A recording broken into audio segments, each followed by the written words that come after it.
We're out here at the permaculture strawberry patch right now, picking some of the first June-bearing strawberries of the year. This patch started out with 75 bare root strawberries that I got from M.I. Gardner last year, June-bearing variety, and they've spread and taken over quite a bit of space here. We're probably at over 1,000 plants at this point.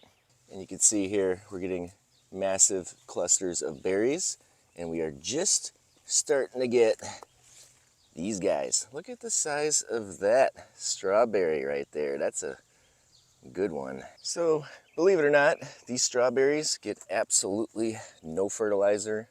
I don't water them. They're just in wood chips.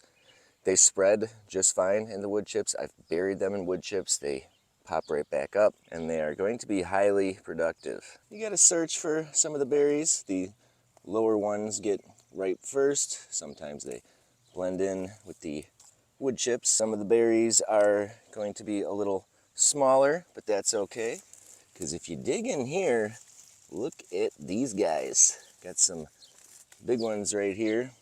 See, something decided to take a couple bites out of that, but that's okay. We're gonna have enough berries here to share. That is a perfect big old strawberry right there.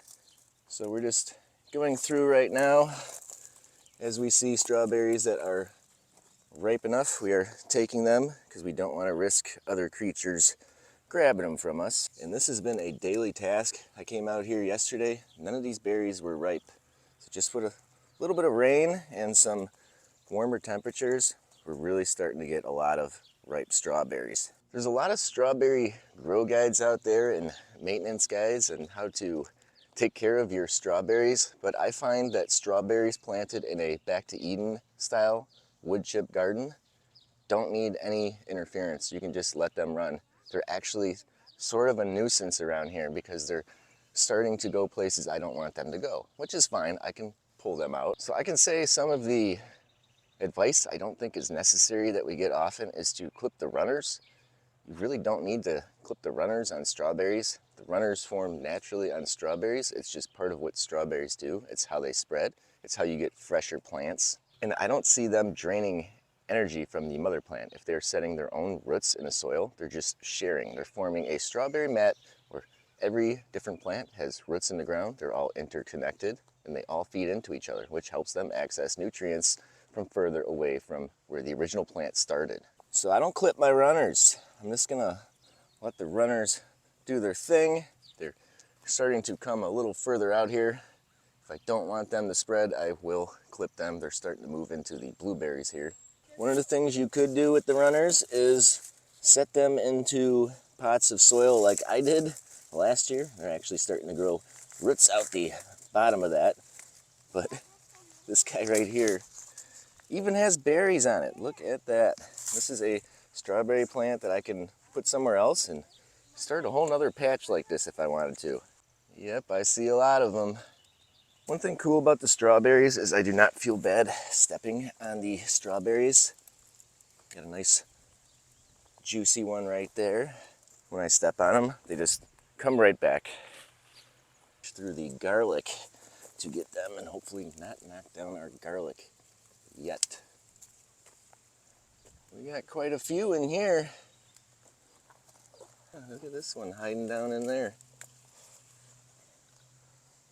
Probably some more. We're just gonna have to dig around for them.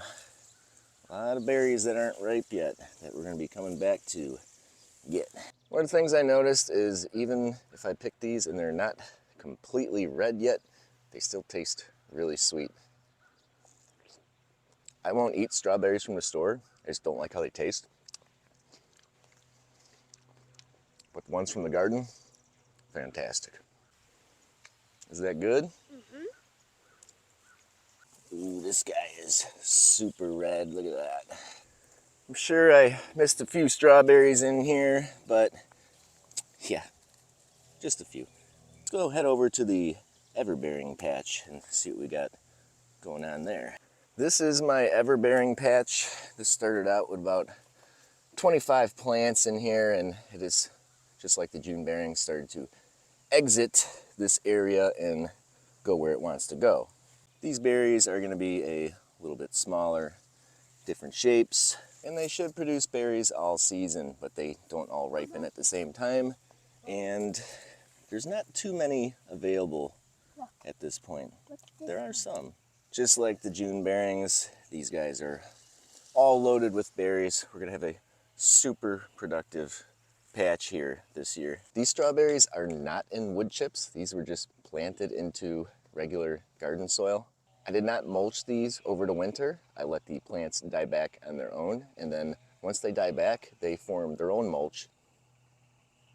And then in the springtime, the strongest plants come back. So we're not thinning strawberries to get rid of weak plants and replenishing our beds like a lot of people do. We're just letting the strawberries do what they do naturally. So if you're growing strawberries and you're wondering what to do, how to fertilize your strawberries, how to space them out so you can replenish your beds every 2 or 3 years to get rid of unproductive plants, best advice I can give you is find your area you want strawberries, plant the strawberries you want, and just let them do their thing. Strawberries are self-sufficient.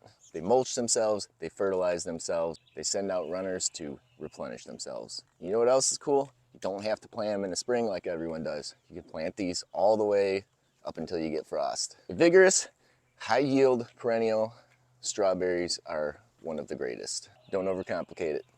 Thanks for watching.